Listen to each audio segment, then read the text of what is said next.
for you.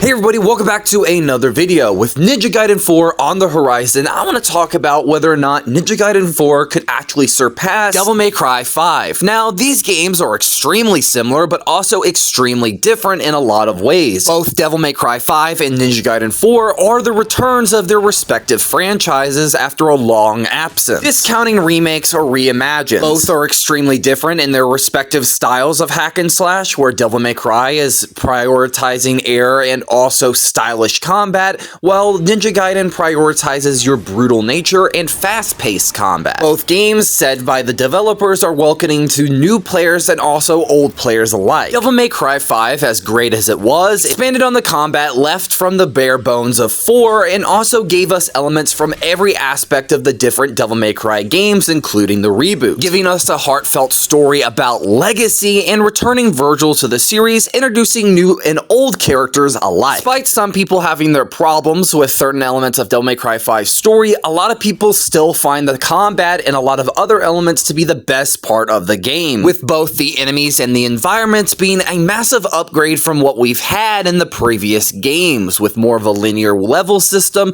but still having room to explore in some facets, even if there was some problems. But Ninja Gaiden 4, from the trailers and the developer interviews, have really shown that this game could surpass Devil May Cry 5 in a lot of ways, expanding on some elements of the previous games, making the game harder but also easier for newcomers to understand, and also making the camera a lot better for you to use, giving us a returning character with Ryu Hayabusa and a brand new character with Raven, with two wildly different styles and movesets. Obviously, Ryu Hayabusa's will be a fusion of what we've had in the previous games, but also expanding on it, while the new character Raven will be a remarkably new moveset that does fuse some old movesets together. Like this Blood Raven moveset does look like it's taking a lot of influence from Ninja Gaiden 3, which is actually pretty cool, and they're reusing some old elements but giving it a new flourish. Now, a lot of the combat and what we have seen does look like it's going to be an improved version of what we've had in previous Ninja Gaiden games, being a lot more faster, a lot more smoother,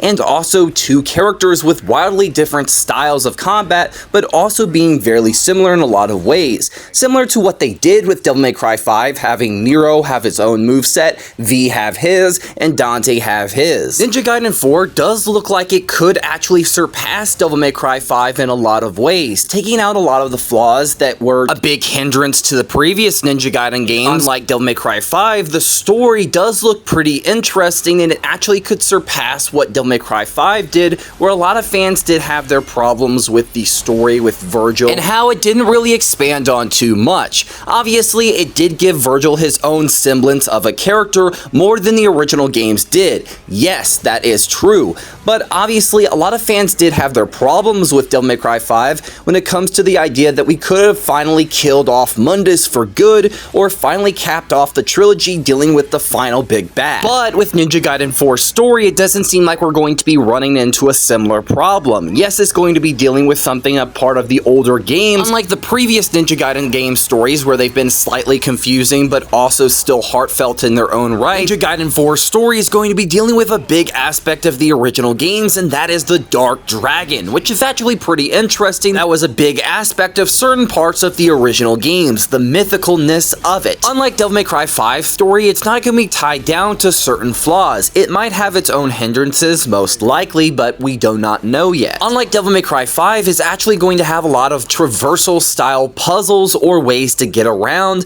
and I think that's going to be a big reason and a good selling point for why this game might be a little bit better.